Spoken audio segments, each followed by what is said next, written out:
This is the Five Starr Podcast.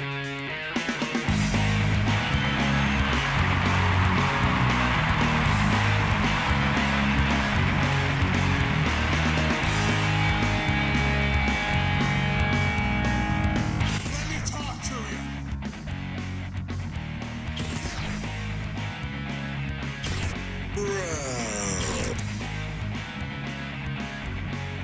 This is such good shit.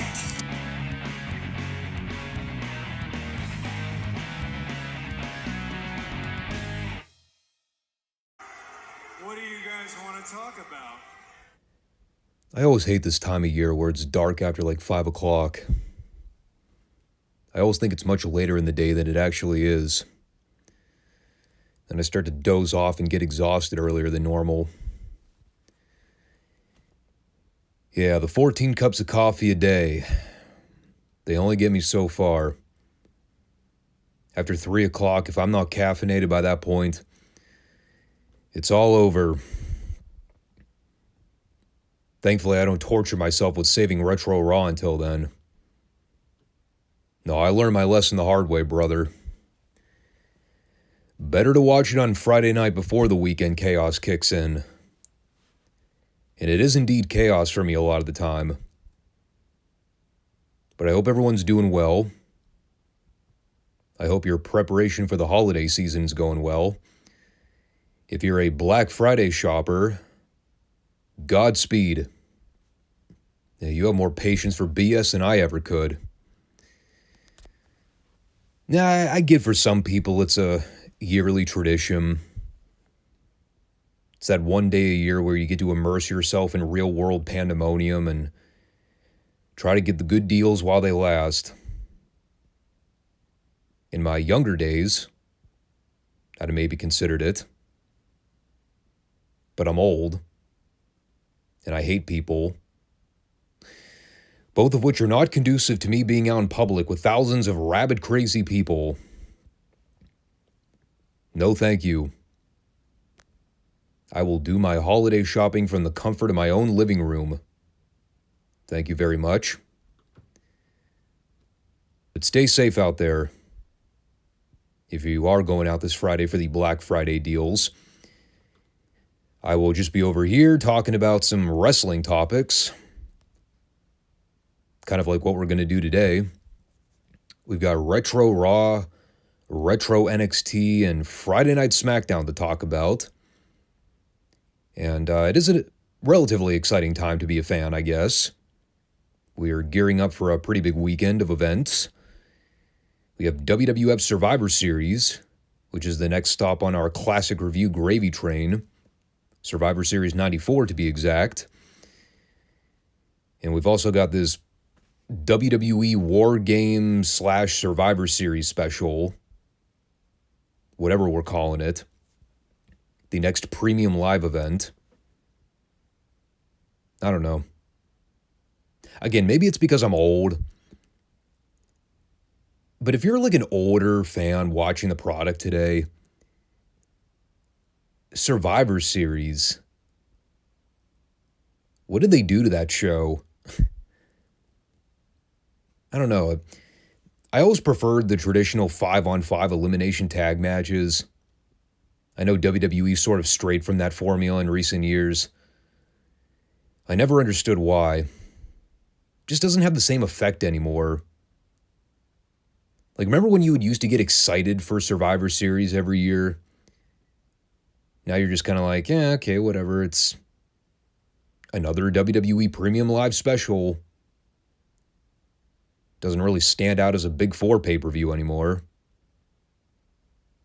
Of course, nothing about WWE stands out anymore. That's why nobody watches. I don't know. To be fair, War Games does kind of fit the survival mold. Unfortunately, when you throw girls into the mix, it kind of leaves you rolling your eyes. But I don't want to get ahead of myself. SmackDown was merely a dreary experience on Friday night. Retro Raw, on the other hand. Yeah, let me tell you, that show I don't even know at this point. Like, sometimes I have to keep reminding myself with these Raws, you may think it's bad now, dude. At least it's only an hour. And you know what? I take it for granted now. But in a few years, when we are knee-deep into the retro Raw experience, yeah, I'll probably eat those words. Right now, I'm just trying to preserve my sanity to get me through the Survivor Series pay-per-view, which I have decided we will be reviewing next week, since I'll have a little bit of downtime with Thanksgiving coming up this Thursday. I decided that would be a better use of my time to block out a few hours to watch that pay-per-view in full, instead of trying to throw another retro Raw into the mix. And basically, we'll have both the Survivor Series recap for the same weekend. And again, that's better than me trying to cram in those two recaps plus Starrcade 87. That I am going to save for the Friday show. If you're trying to look at the scope of how we're going to be doing things over the next week or so. Now, this was technically the go-home Raw before the actual pay-per-view, since Survivor Series 94 took place the following Wednesday night.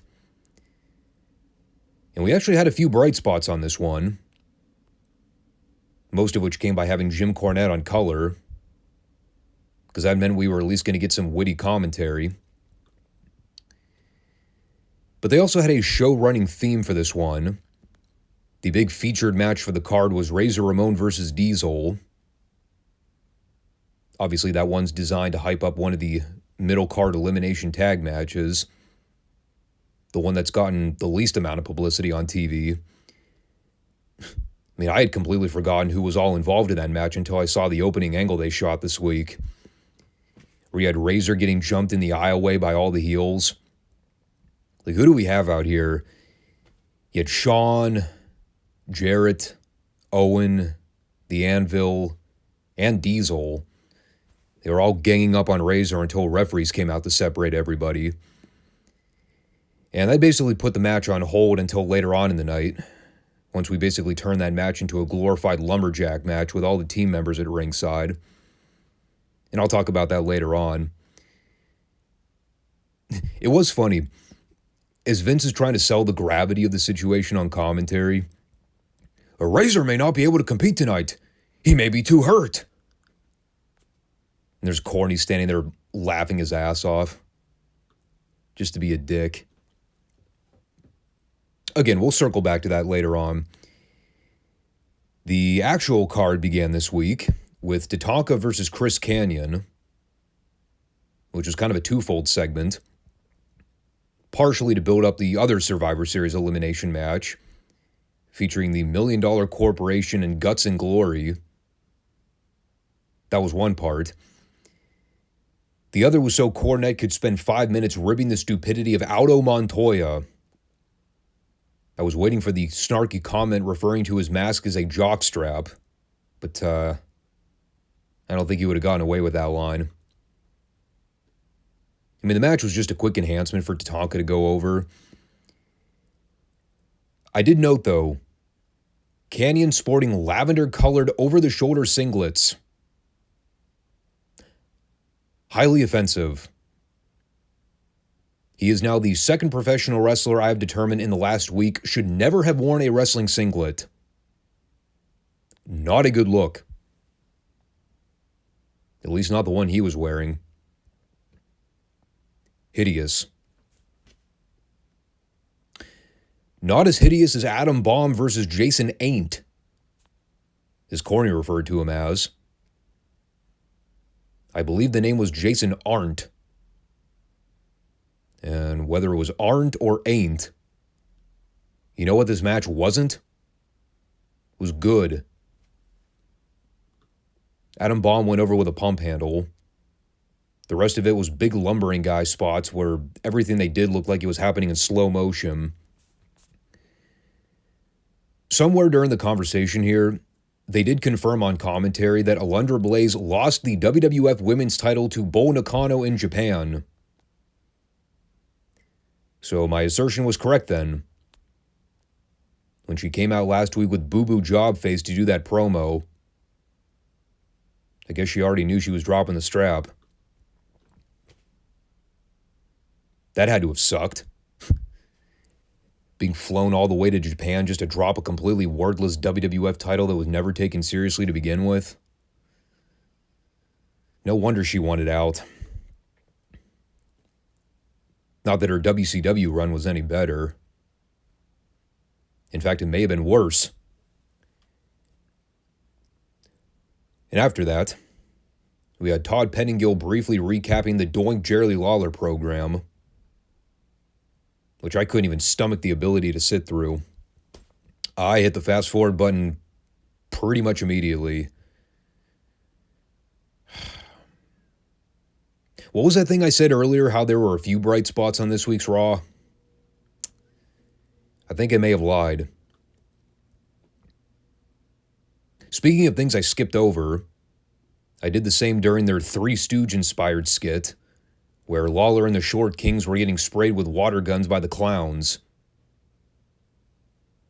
And if you think I'm exaggerating, I'm not. They had all the midget clowns pop out from under the ring and spray the heels with water guns. And while I can't confirm it was water inside the actual spray gun, we'll just go out on a limb and presume Doink wasn't that cruel. But yeah, this sucked. Everything about this feud sucks. I don't care what anybody says. If you're the most die-hard WWF fan, like this isn't even about me being a killjoy at this point. How could you possibly enjoy this? What about this program is supposed to be appealing to you? What kind of comedy do you actually find entertaining? If this is the kind of stuff you were into back in the day. Like, this is just wretched comedy that appeals to the lowest common denominator. The only person that gets off on this is Vince. Like, even Cornette couldn't pretend like he wasn't annoyed by all of it. I mean, he had to have been embarrassed to call this crap. Awful television. Speaking of awful television, IRS is still hanging out at the graveyard disturbing the peace. More notably, collecting tax revenue from unnamed dead bodies that we've been given no reason to care about. This also sucks. Which took us to IRS versus Matt Hardy's repulsive crew cut. Also couldn't have been any more than $150 at this point in his career. Nowadays, he towers over most of the people in AEW. I did laugh at one point in this segment. It was where McMahon and Cornette started getting into an argument over suits. Corny goes, "At least Irwin's suits are tailor-fitted and not painted on like yours, Vince McMahon." To which Vince, in one of his better moments on commentary, goes, "Well, you're one to talk, Cornette. With the suit you're wearing right now, you look like you ought to be managing Clowns R Us." For the record, I believe he was wearing a yellow mustard blazer. Good inside rib there. IRS won with the lariat in like 2 minutes. I completely spaced out and forgot to write anything else down about the match, outside the commentary about the suits thing. And that led to our main event. After another 10 minutes of Todd Pettingill running down the Survivor Series card, it is Razor versus Diesel attempt number 2. And we are now at the point with these Retro Raws where Diesel versus Razor has the most heat out of anything else on the show put together. Kevin Nash versus Scott Hall in the year 1994. we have sunk that low, where Kevin Nash is now in one of the more exciting things on the television show. So, as we alluded to earlier, you basically had all team members hanging out at ringside, not necessarily serving as lumberjacks per se, but they were just kind of there to remind people, hey, don't forget, we're on the Survivor Series card in a couple days. It's more or less a random conglomeration of babyfaces and heels. Now, we already talked about the heel team earlier on. For the babyfaces, get a load of these names. You have the 1-2-3 Kid, the British Bulldog, and of all guys, Fatu and the Barbarian. What? Since when in the hell did the head shrinkers turn babyface? Did that happen off camera? Or did I just completely forget about that? So they're out there doing this match. In the back of my mind, I'm having to remind myself, don't even bother trying to document anything about the match because they're just going to do some lame DQ finish anyway. Hey, you'll never guess what happened. Spoiler. All in all, the action is okay. I mean, Diesel and Razor have had like 40 matches prior to this. 39 of them were better than it. They're just kind of going through the motions. Diesel's doing his usual slow plodding offense. Razor's selling for like 90% of it. Occasionally, you'd have one of the heels try to run interference on the floor just to keep things mildly interesting. By that, it was mostly Shawn doing all the work. Part of that, I think, was him just going into business for himself and trying to amuse himself, because that's kind of what Shawn was notorious for doing around this point. And this is awesome. Okay, they get to the finish. Right as Razor's starting to make the comeback, Double J hits the ring apron to distract Razor, but he gets pulled into the ring. Then I think Jarrett gets pulled out by Davey Boy as Owen goes up and gets press slammed onto Diesel. Pretty soon, everyone just hits the ring at the same time, and Hebner immediately calls for the bell. But there's a great shot here right before the fade out where everybody's in the ring brawling, except for one man, Shawn Michaels, who immediately powders and says, I ain't touching any of that, brother. You all want to go out there and kill yourself before the pay-per-view? Be my guest. I ain't getting my hands dirty with that one. Now, out of everything on the show, this was easily the hottest angle, no question. Funny how on their go-home show, the final send-off before the pay-per-view in 2 days is them trying to sell the least promoted feud on the card. Meanwhile, Brett and Backlund for the WWF title. That feud, nowhere to be recognized on this show. Possibly discount the Starrcade plug, which, again, Todd Pettingill does those, and I don't pay attention to them. I can tell you for sure they weren't on the show in any physical capacity. But that was indeed their pay-per-view pitch, so to speak. A very lackluster program that touched on a lot of the underneath feuds and didn't really highlight a lot of the main stories. I mean, having Cornette on color was a nice touch because he at least adds a little bit of value as a heel commentator. But all in all, it's still Raw. Just another glaring example of them being so low on star power, or hot programs for that matter. Like, it's amazing. You watch the show, and even though I know what's coming up at the beginning of 95 as we approach Rumble season,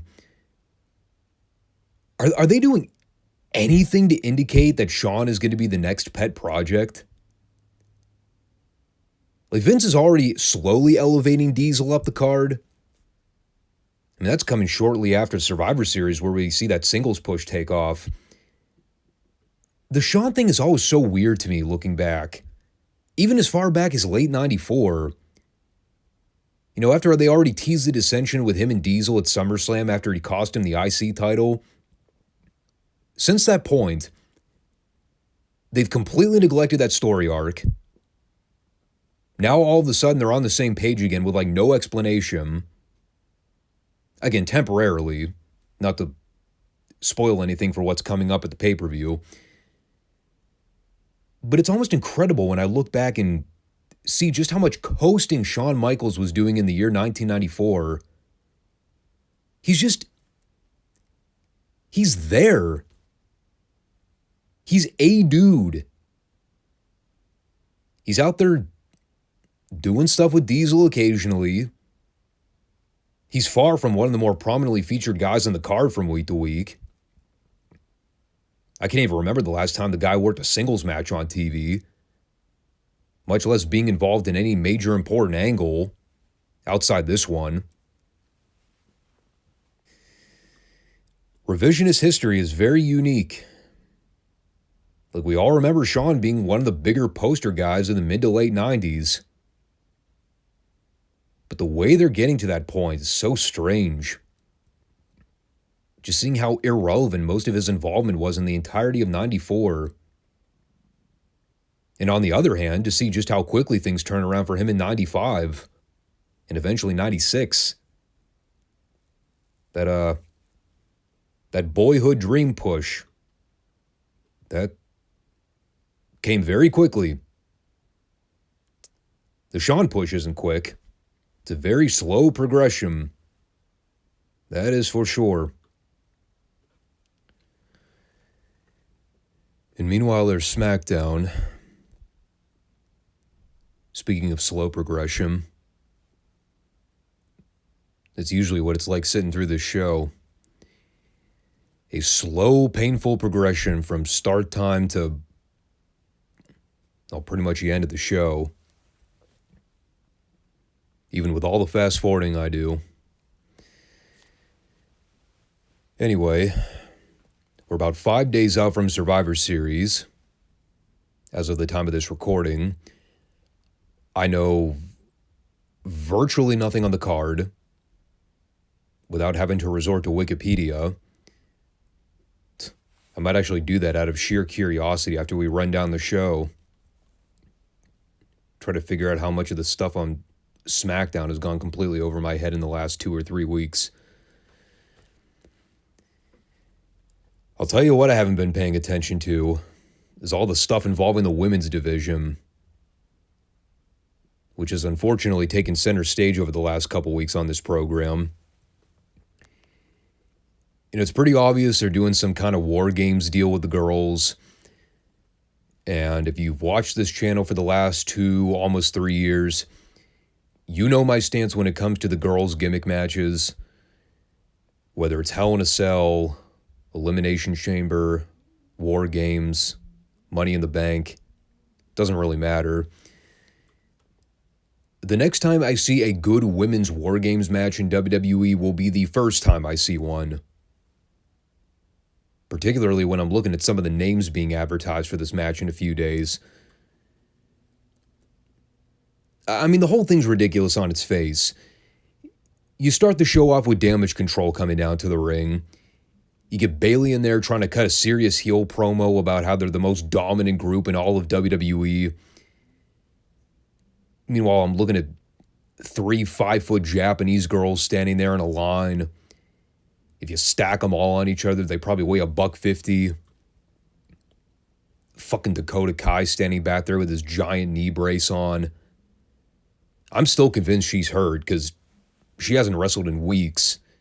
And I'm pretty sure she's not in the cage match. And meanwhile, there's poor Bayley having to carry the load. Like, nothing about this group is intimidating. Looks like a collection of troubled schoolgirls being led to the ring by an angry soccer mom. And I'll be honest, once Io, Asuka, and Kairi all started ranting in Japanese, I had enough. I fast-forwarded through the rest of this shit because it's just turned the channel heat at this point. And no, it's not a racial thing. It's nobody's reacting to it. It fucking sucks. And it's death television. Point blank. So I don't know what else happened here. If I missed anything vital, somebody can fill me in the comment section. I don't care about this Wargames match on Saturday. Quite honestly, the more I'm thinking about it now, I might just wind up skipping it. Especially if I know it's going to go more than 30 minutes, which it probably will. On the subject of things I skipped, I also took a powder on this random three-way match with the Street Profits, the Brawling Brutes, and Pretty Dreadly.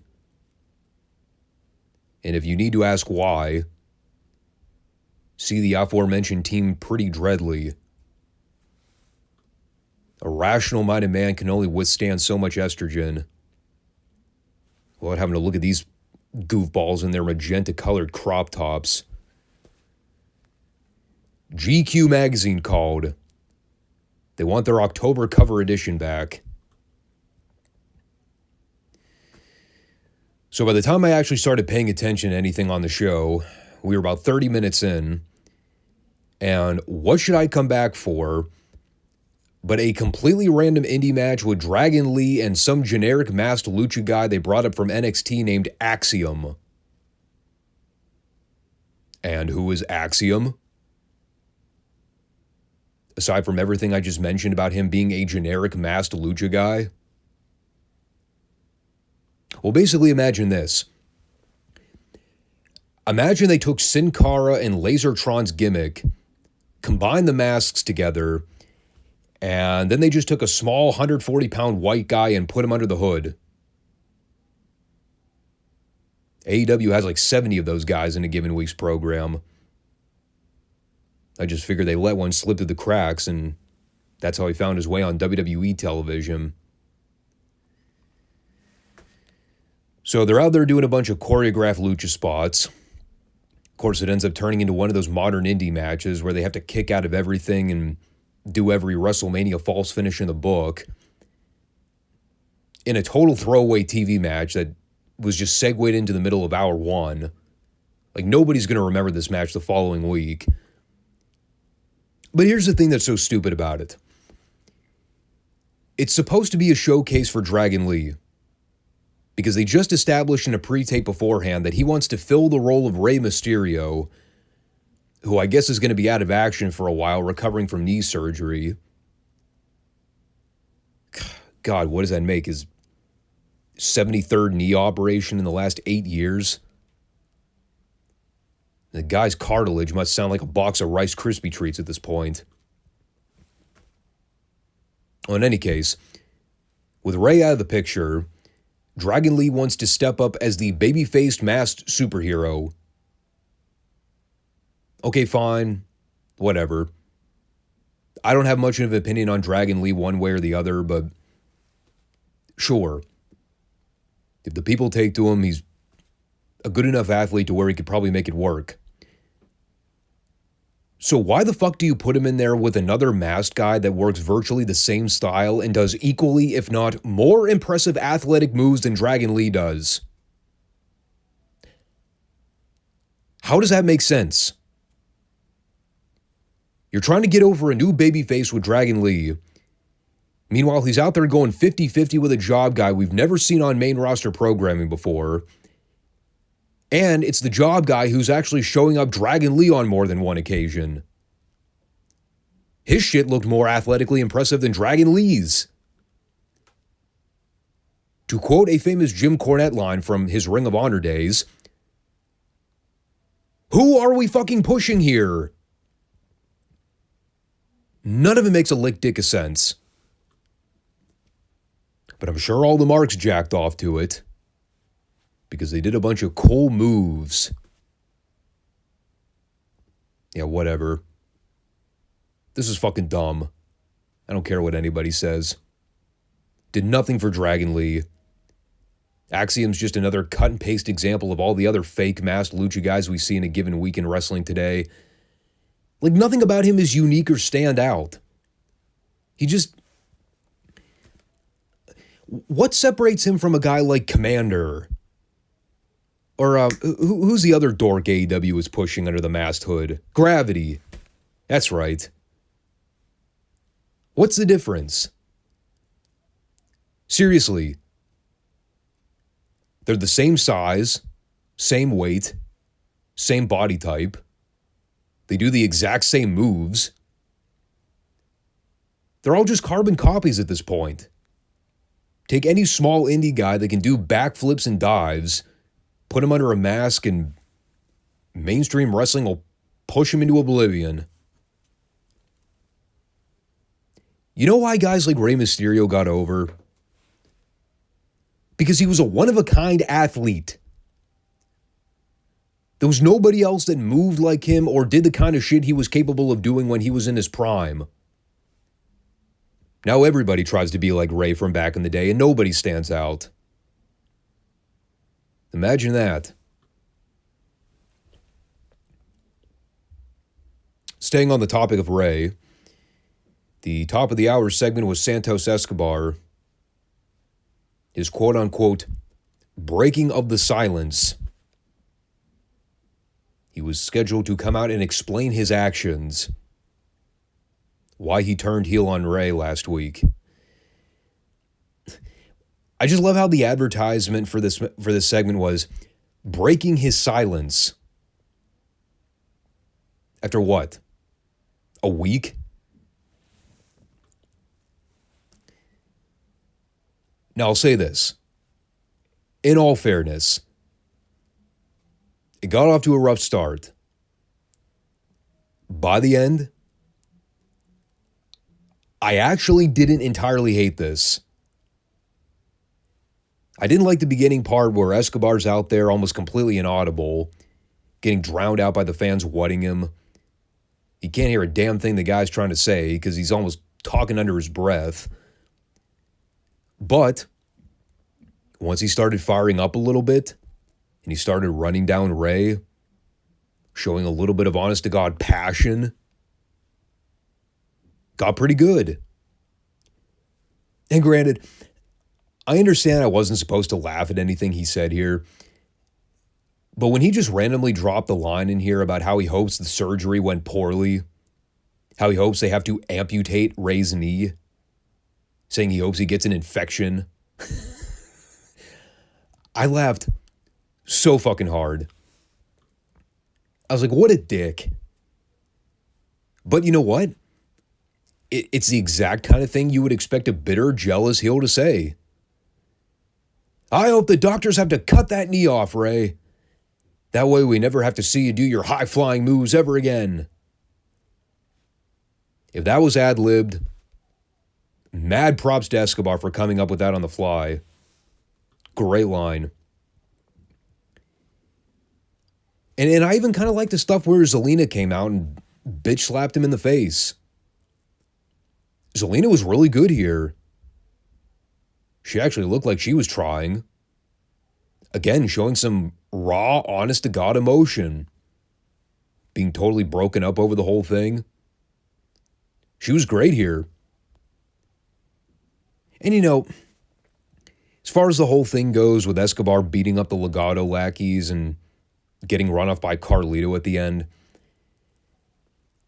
albeit I'm not really salivating at the idea of Santos Escobar versus Carlito in a singles match. I guess that'll be happening at Survivor Series. That's more or less whatever to me. You know, but if it's being done to put over Escobar and further along the heel character as we get ready to set up the feud with him and Rey, once he comes back from rehab, I guess. All right, cool. Again, I didn't particularly like the execution of the Escobar heel turn. I thought a lot of it was rushed and hastily thrown together. With that said, now that I'm aware of how quickly that surgery was coming up for Rey, well, now I think I understand why they rushed it. because they wanted to book an angle to write him off TV. So I get it. And we'll see where it goes. 3 months of this is going to get old pretty fast if they only have Escobar feuding with the LWO in the interim. So I'm kind of hoping they use this as a launching pad to have him do other things because, I don't know. I'm kind of over the LWO stuff if I'm being honest. The feud with him and Ray was kind of a foregone conclusion, but they got to keep him occupied with other stuff in the meantime, and I don't think feuding with the LWO for 3 months is going to help him out any. But we'll see. Then we had Grayson Fodder versus Cameron Grimes, which Fodder unfortunately won. It's about all I had for input. We had some video packages that I was sort of in and out of the room for. Didn't really get a close look. Although I did catch the pre-tape with Steve Austin beating up Booker T in the convenience store. I don't even remember what the context for any of that was. I have to assume that was post-Attitude Era, though, right? Because I'm pretty sure Booker didn't even come to the WWF until WCW got bought out. That was probably something they shot during the Invasion period, which was utter trash.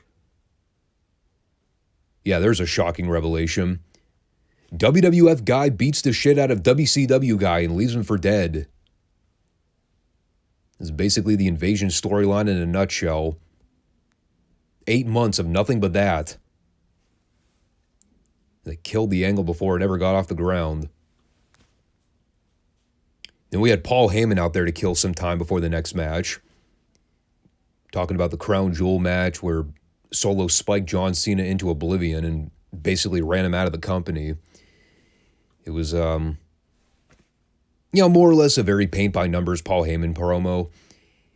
I mean, you could tell he was working overtime to try to get a reaction out of the Evansville fans.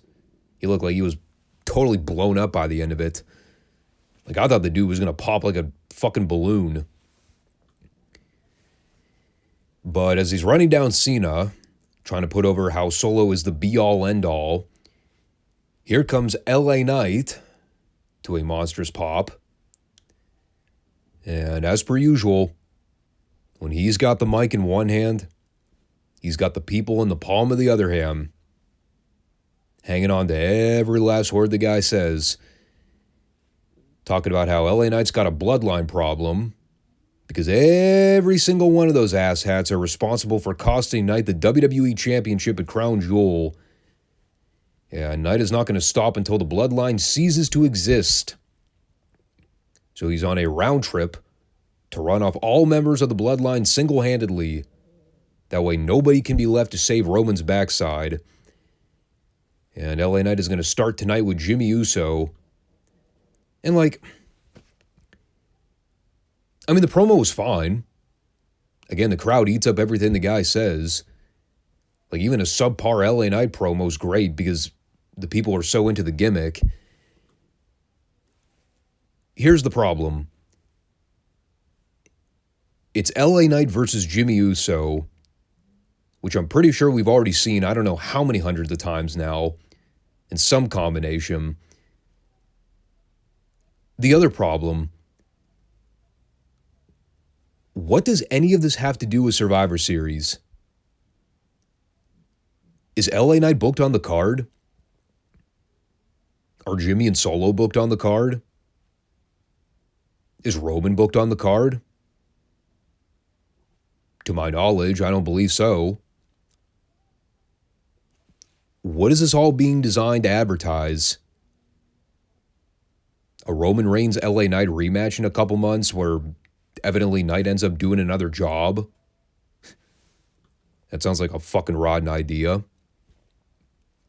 I thought they were going to keep LA Knight in the main event picture to possibly promote some kind of Wargames match with him and a collection of babyfaces going up against the Bloodline. I mean, that made the most sense coming out of Crown Jewel. Turns out that's not the direction they're going, apparently. So I'm not even really sure what this is all leading to. And again, if the end result is LA Knight doing another job to Roman, I'll pass. Talk about a surefire way to take the piss out of the room. I mean, you already did that once with a Saudi crowd. I don't think the fans in the States are interested in seeing it again. And again, I hate to be that guy, but LA Knight versus Jimmy Uso? Did we really need this? I mean, the match is okay, but the finish was never in doubt. BFT out of nowhere. Jimmy Uso's the Bloodline fall guy. That's already been well established. I don't know how much staying power the story of LA Knight running the Bloodline gauntlet has at this point. And again, didn't we already see him beat both Jimmy and Solo in the lead up to the match with Roman at Crown Jewel? So what's the hook? He already proved he can run the gauntlet. So unless it's one of those things where Roman makes LA Knight do it blindfolded or with one arm time behind his back, there's really not much room for growth there. I'd love to see him hook it up with Paul E. But that's more so for my personal enjoyment rather than something that would be considered compelling television. Now, they did at least make a concerted effort to beef it up a little bit with the post-match angle, because after the match, they had Solo and Jimmy continue to beat down Knight, and as they're going to try to put him through the announcer's table, who should run out to make the save but good old Cody Rhodes, in a three-piece suit, no less. And, of course, all the fans come alive for that, because it was a genuine surprise to see Cody jump to the blue brand for a week, even though it defies all logic of the brand split rule, but I think we're well past that. And this is something that could definitely tie in with the post-Survivor Series stuff, if they're looking to gradually introduce Cody back into the Bloodline business, which I've already mentioned before, is something they're going to need to heat up if they're trying to go through with Cody and Roman for next year's WrestleMania. So I kind of like the idea of Knight and Cody doing a tag thing against the underneath Bloodline teammates. I wish they would have considered doing something like this inside a Wargames match, but I think they already got Cody booked in the other Wargames match with the Judgment Day. Which again, kind of ambivalent about it. But at least they're reacquainting the fans with the Cody Bloodline story. And that's an old school Dusty tactic where you feud guys against multiple top opponents over the span of a couple years, and whenever you wrap something up with one guy, you bring them back to have them settle their beef with the other unresolved feud. So I'm cool with it. And that was more or less SmackDown for the week. Oh yeah, and Becky Lynch is the fourth partner inside the girls' Wargames match. Yeah. That was about the level of fanfare they gave it when she came out at the end of the show. That was it. She just ran out from the crowd, did a sloppy brawl with the heels. Charlotte botched another fucking moonsault because she sucks at everything she does. And then the show ended. And so did my ability to care about writing anything else down about the show. Awful. And I can guarantee for sure, I will not be watching the women's Wargames match. Not a chance. Now, I already got Starrcade 87 and Survivor Series 94 on the docket. And I know that WWF pay-per-view is going to drain me of enough energy. Much less having to watch a sloppy girls' cage match where they're going to botch every move in the book. I mean,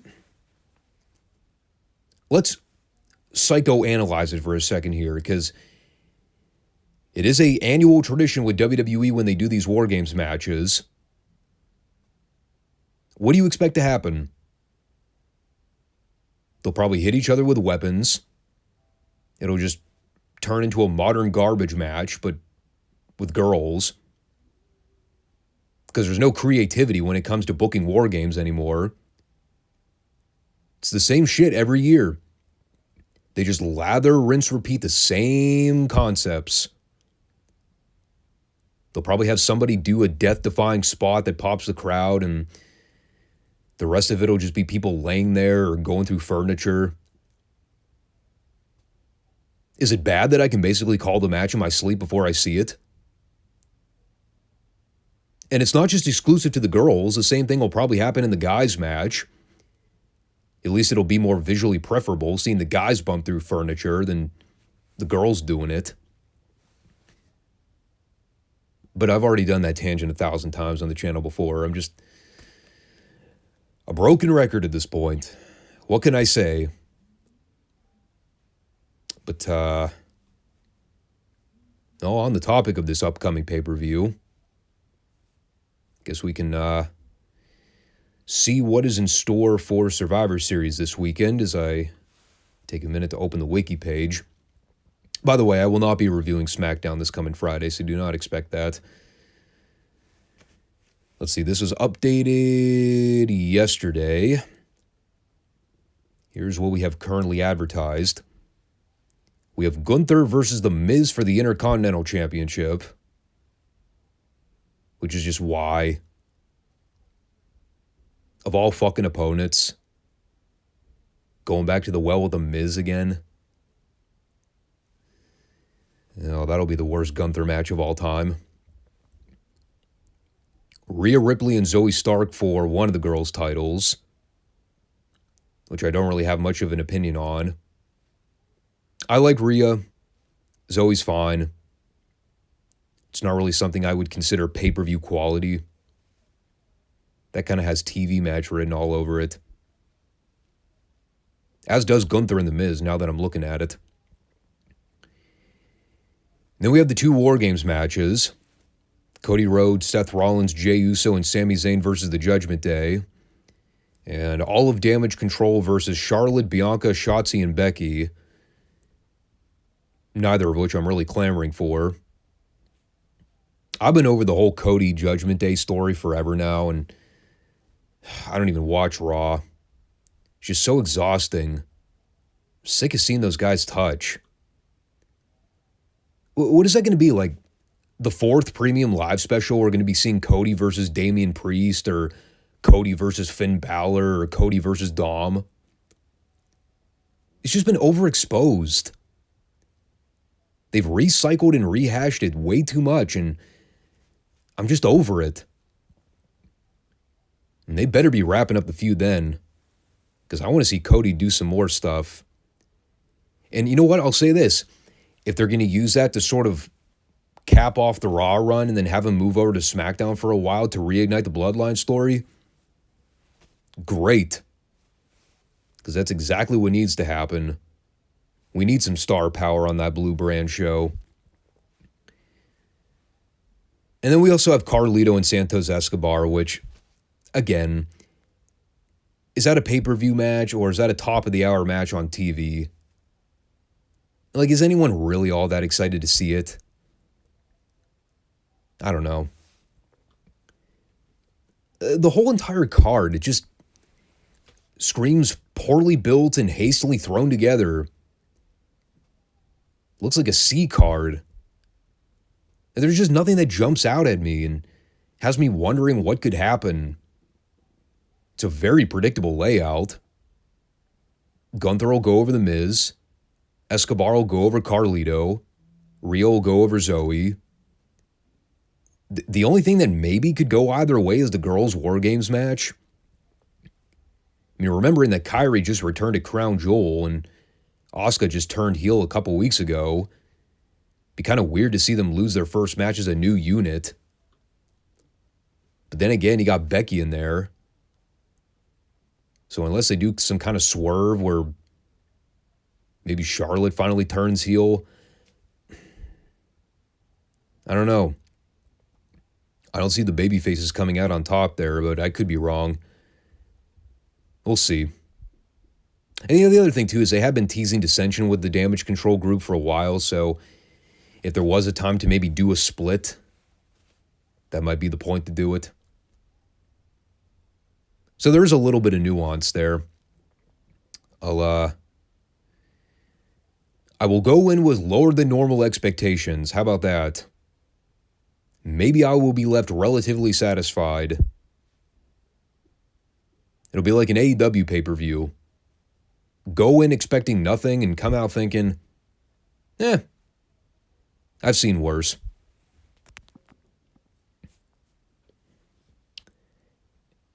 And as we segue from the blue and white to the black and gold, looks like we're starting fresh with this week's NXT tapings.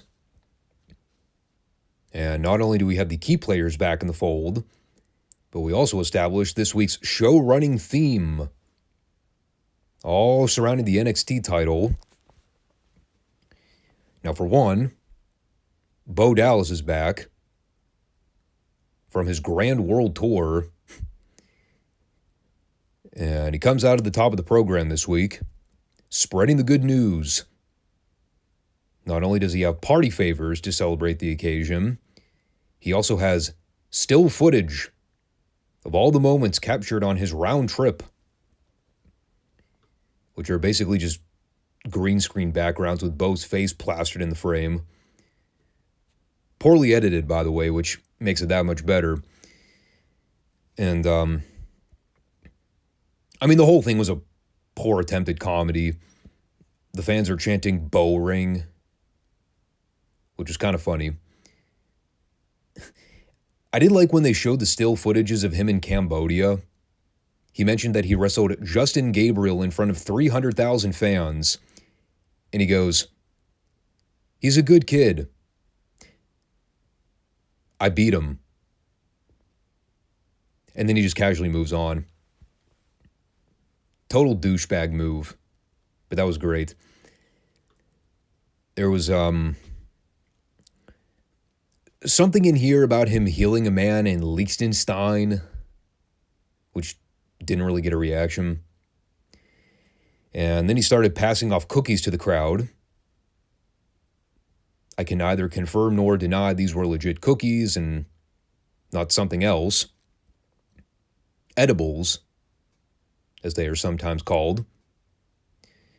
But all in all, this was very sports entertaining and a little too hokey for my liking. Even for Bo's gimmick, it was a bit much. But finally out comes JBL to basically kiss Bo's ass and congratulate him on being the face of NXT. And of course that brings out Sami Zayn, who apparently had his suspension lifted off camera, and we were never notified about it until this very segment, because he just came out. And he basically informs Bo that he wants another shot at the NXT gold. He actually called him a cheese ball, which got over with the NXT fans, because they started calling Bo a cheese ball. And the moral to the story is JBL is reinstating Sami, and he's booking him in a Beat the Clock tournament for later on to determine the next number one contender for the title. There were a lot of nuances I probably skipped over here during the early portion of Bo's promo. Again, a lot of it was just cringe and bad WWE attempts at comedy. Like, legit mid-90s Raw level of bad. I like Bo. I was always a big fan of his. But this was pushing the envelope, even for me. Like, really kind of testing my patience with the levels they were going to try to be funny here. Not my flavor. We'll just leave it at that. But they set up the theme for the night. Sami's back working later on. It was kind of odd how Bradshaw didn't even really bother explaining what the rules of a Beat the Clock challenge were. How he just kind of assumed most people already knew. Which I guess made sense for the kind of audience they were targeting at the time, but it was all very strange. So we had the first of said BTC challenges. It is Big Cass versus Alexander Rusev. Cass was introduced at 250 pounds. which left me absolutely floored. He was billed at the same weight as Stone Cold Steve Austin. God. At Cass's height, they could have easily gotten away with saying he was 270. And I wouldn't have batted an eyelash at it. It is also important to note, no Enzo Amore this week. Apparently he got injured at a live event. And the announcer said he was going to be out of action for quite some time. Which kind of sucks for the Colin Cassidy-Enzo Amore tag team, considering how over those guys were. Now that team is basically sidelined for the remainder of the year. So that basically left Cass to be job fodder for Rusev. I love the giant clock they had flashing up on the Jumbotron for the entire match. Like, he kind of towed that line where I'm trying not to get distracted by it, but because the wrestlers are constantly looking over their shoulder the entire time, it was impossible not to get distracted. It was just so in your face. Now, I do like the signs of urgency that come with the beat the clock challenges. We don't really see these much in wrestling anymore, and it's kind of a strange phenomenon. But they do kind of turn into marathon runs where there's basically no downtime because you're constantly having to keep your head on a swivel, realizing you need to win the match as quickly as possible. And they had a pretty simple formula here where Rusev essentially had the match in the bag, but they wanted to have Cass fight out of the Accolade hold in the early goings. And Rusev just kept applying pressure for a few more minutes and then ended up going over with the Accolade submission at 5 minutes and 33 seconds. So that was the time to beat for the other challengers. And again, still pushing Rusev strong. Him and Lana are a well-oiled machine at this point. Still haven't revealed her name yet, I don't believe. She's still the unknown blonde, according to the announcers. But she's doing the full Russian ring intros at this point. And once that bell rings, it's Rusev Crush.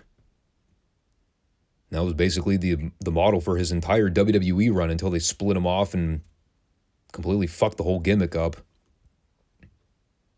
Story for a different day, though. Then we came back for our second BTC challenge. It is Cassius Ohno versus Tyler Breeze. By the way, there was a Bayley pre-tape beforehand that was just so hideously awkward. I can't even give it the time of day. Here is the segment in a nutshell. She is sad that Charlotte turned heel on her. She taught her out to do the robot. She vowed that her two fists would do the talking next time she confronts Charlotte. She then blew her fists like they were shotguns. And now she wants to do the robot with Devin, the interviewer. Repugnant. So the match. Again, the time to beat is 5:33. And this was the point in the program where smart fan William Regal came to the forefront. As they're in there trading stuff early on. And around the 2-minute mark, they do a deal where Cassius gets bumped out to the floor. So like a fucking dolt, Tyler Breeze, instead of just taking the count-out win and being done with it, no. He has to go out to the floor and try to throw Cassius back into the ring. So naturally, as Regal is raking him over the coals and saying, "What are you doing, dude? Just take the count-out win." Byron Saxton has to try to find some logic in this thing by noting, well, maybe Tyler's thinking that he can shave off a few seconds if he throws him back into the ring and wins with his finish. That was how Byron tried to justify this decision. Or, maybe Tyler Breeze is just a fucking idiot and Doesn't realize how beat the clock challenges work. Sure enough, he gets Cassius back in the ring. He ends up hitting something on Cassius for a near fall. I don't even remember what it was. And then the match just continues. And they get to the final minute where it's basically a sprint. Both guys are going back and forth, trading roll-ups. And with approximately 45 seconds left in the match, Cassius catches Tyler with a sunset stack-up and pins him. So a couple things to take away from that. Well, for one, that puts Cassius Ohno in the driver's seat, as he's the new guy to beat in the tournament at 4 minutes and 48 seconds. And that also eliminates Rusev from the tournament. Therefore, if you are a smart booker and you are thinking accordingly, that could lend itself to a program if Rusev's looking to get some revenge for getting booted from the tournament. We'll see if the creative team was smart enough to pick up on that subtle detail. I mean, the match was fine. Other than Tyler Breeze being a moron and not taking the count-out win when he had the chance. But he's a heel, so I guess it works. Heels are supposed to be dumb, correct? I'm grasping at straws. Cut me some slack. Following that was a Camacho Hunico squash with two job guys whose names I didn't even bother to write down. It was blink and you miss it short. I don't even know what happened, but I know Hunico and Camacho won. And then they cut a promo on the ramp afterwards saying, "Ascension, you know why we're here." And then they turned around and walked away. They did not bother explaining why they were here. But we know. No. No, as a matter of fact, I don't, guys. I don't know why you're here. Maybe if you fucking explained it, it would have gotten a reaction. I'm obviously being a jackass. I presume they want the NXT tag titles. Then we had Cassius doing a follow-up promo with, as I noted here, a completely unidentified male interviewer. I never saw this man before. I had no idea who he was. Probably never saw him again after this one interview he shot with Cassius. Pretty cut and dry promo, though. He talked about being in a bit of a slump, so he's hoping that this win will forward his momentum as he looks to become the new #1 contender to the NXT title. And of course, that's when Lana popped in and told Ono that he made a big mistake by knocking Rusev out of the tournament.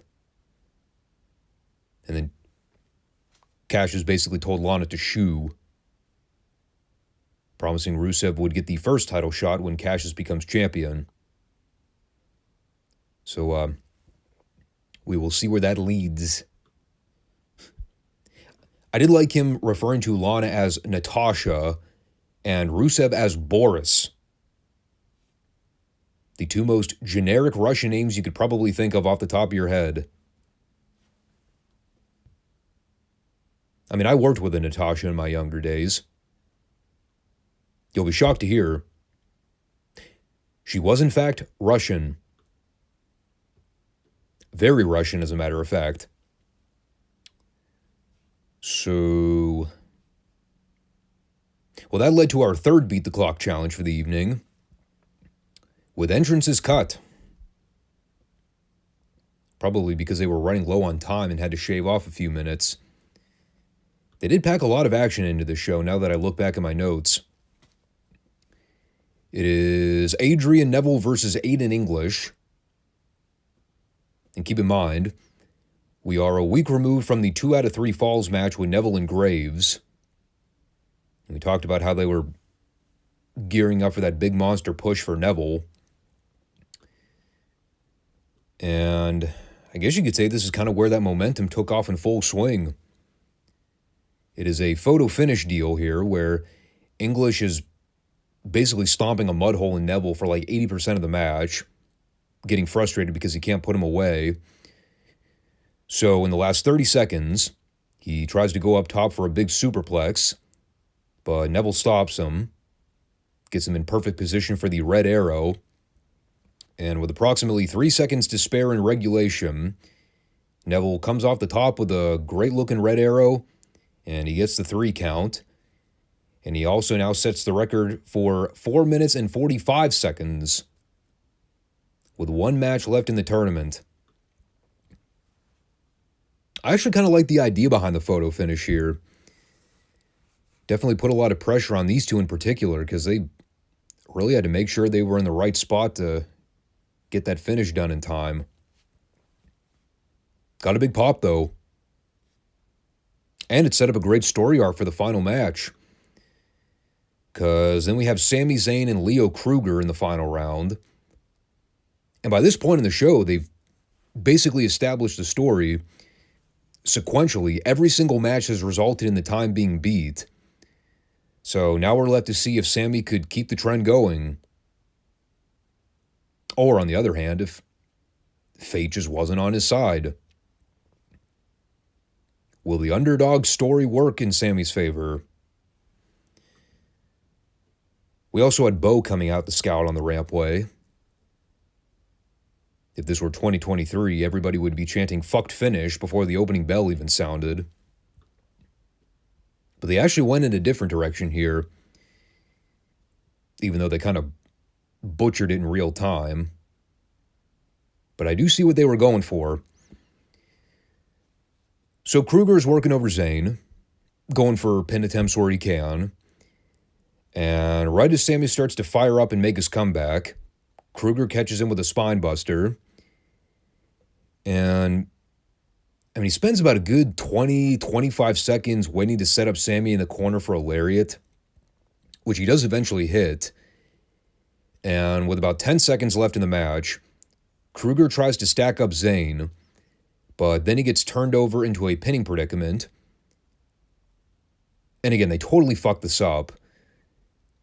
But the idea was for the ref to count the pinfall right as the clock ticked down to 0. The problem is that the ref actually hit the mat before the clock actually hit 0.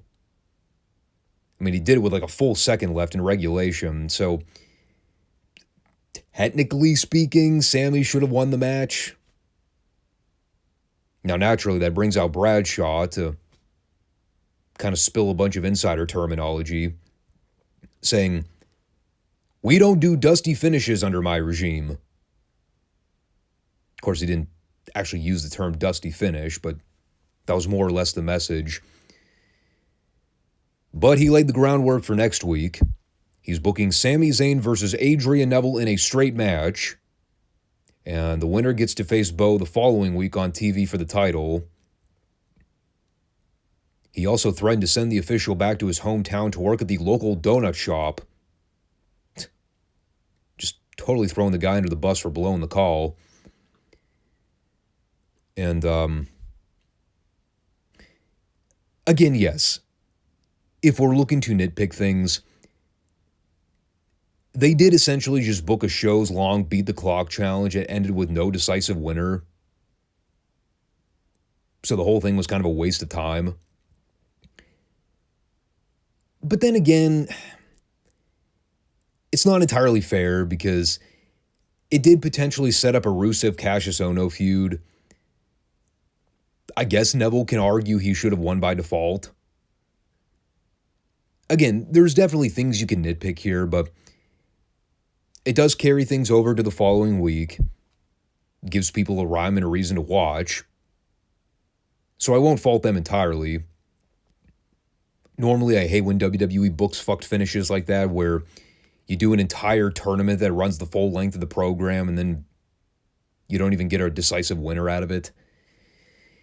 It's frustrating. They've done it time and time again, but well, I guess that's why they coined it the infamous Dusty finish. All in all, I thought the show was pretty enjoyable. And occasionally when you see these shows where they're mainly drawing attention to like one or two programs, it can work. It's a nice change of pace, especially when you got the main event guys involved. Granted, most of the matches were short and forgettable. Outside the finishes, I didn't even really jot much down.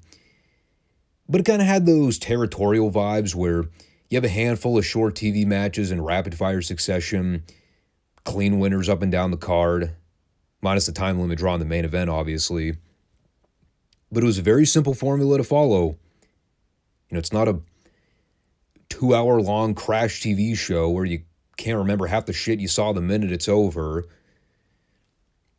Vice versa. It's not like SmackDown where it bores you to tears and makes you want to fall asleep. It's so goddamn dreary. Like these 45-minute fast-paced, simple wrestling programs, I talk about it all the time. It's the best kind of wrestling out there where you know what's going on, nothing insults your intelligence, and even if there's material on there that rubs you the wrong way or kind of makes you shake your head after you watch it, i.e. Bayley acting like a 9-year-old delinquent child, at least she's a sympathetic character. She's not decked out in tattoos and piercings and looking like she's about to go in for a 37th Botox injection. I remember it taking a while for me to warm up to the Bayley character, not totally hating on the gimmick. I do remember this early incarnation of her character, though. I wasn't sold on it. But give it about a year. I'll change my tune. I promise. So, that will wrap up this Monday edition, and we are getting ready for a big upcoming week here on the channel. So, again, just to sort of give you the general layout of what's going to be happening. So for the Friday show, we are going to omit the next episode of Crockett TV on the Superstation because Starrcade ended up happening the following few days afterwards anyway. So we're going to be reviewing Starrcade 87 for the Friday show. We also have Mid-South and World Class we're going to be talking about. That'll be for then. Following weekend, we will have both the Survivor Series pay-per-view recaps. And I think we're going to have Retro NXT on that show. Haven't made up my mind about Retro Raw yet. I mean, I know it's only 45 minutes, but goddamn, that's going to be a lot of wrestling to talk about. And again, I'm trying to steer away from making these podcasts like 2.5, 3 hours because it just takes a toll on me. It's a pain in the ass to edit. It takes forever to format the videos. It's a disaster, and I just really don't have the time to do that stuff now. So I'm going to try to keep it into that hour 45, 2-hour window, but not really try to exceed that time limit. So I'm going to have to make some executive decisions over what we actually cover next Monday. Definitely plan on the 2 Survivor Series recaps, possibly Retro NXT, Retro Raw. I don't think we're going to be talking about it. SmackDown we're definitely not going to be talking about because that'll be the go-home episode anyway. And I mean, nothing's going to happen on that show of great substance. I can guarantee it. So that's kind of what we'll plan on for the time being. So again, as always, make sure you guys subscribe, comment, like the program. You can check us out either on YouTube or Rumble. And we will be back this Friday for some more wrestling talk. Definitely looking forward to catching up on that Starrcade 87 event again. So thanks for watching, everybody, and take care. Peace out.